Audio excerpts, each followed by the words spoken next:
ఓ అమ్మ నిన్నే టైర్ కింద పడుతుంది తల్లి. బస్ స్టాండ్కి పోతుంది బస్సు. ఆగిద్దమ్మా, ఆగిన తర్వాత ఎక్కడమ్మా అందరు చిన్నగా ఒక్కరి తర్వాత ఒకళ్ళు. ఎందుకమ్మా అట్లా కొట్టుకుంటారు? ఎవరి నుండి ఇప్పుడే దిగాలమ్మా. గడిగడికైతే బస్ ఆగుతుంది. బస్ స్టాప్ లోనే బస్ అవుతుంది. మరి నేను తర్వాత ఏం చేయాలి? ఓ మో తల్లి, ఈ మూట నీదేనా? మరి నువ్వు సక్క దిగిపోయి నీ మూట ఎవరు తీసుకురావాలి? నేను ఇలా బుక్ అయిపోతాను కల్లో కూడా అనుకోలేదు. ఎక్కాలమ్మ డిపో ఒక టైం అవుతుంది తల్లి. నువ్వు ఎక్కు. మిత్ర రాలేదా? మిత్ర రాకపోతే మేమేం చేయము. నువ్వు దిగు ఫస్ట్. పోనేనా అన్న డ్రైవర్ నువ్వు పోనీ. మిత్ర రాలేదంట అత్త. వదిలిపెడితే మేకప్ కూడా వేసుకుని కొద్దిసేపు పాపరా ఇంటి ముందు బస్సు అంటది. మీ ఇంటి ముందు తీసుకొచ్చి ఆపుతాం మాకు బస్సు మరిగా. అమ్మ పిల్లని మీద కూర్చోబెట్టుకోరాదమ్మా, ఆయన కూర్చుంటాడు. పిల్లకు కూడా ఆధార్ కార్డు ఉందా?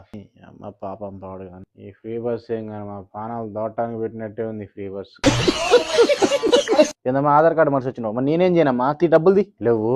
లేకపోతే నన్ను ఏం చేయమంటావు? మరి నువ్వు ఫస్ట్ బస్ దిగు. ఓ డ్రైవర్ అన్న నువ్వు బస్ ఆపనా?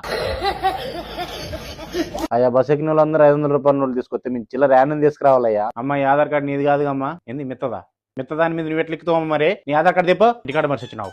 అమ్మ జీవితం మమ్మల్ని చంపడానికే పుట్టిరిందమ్మ మీరు.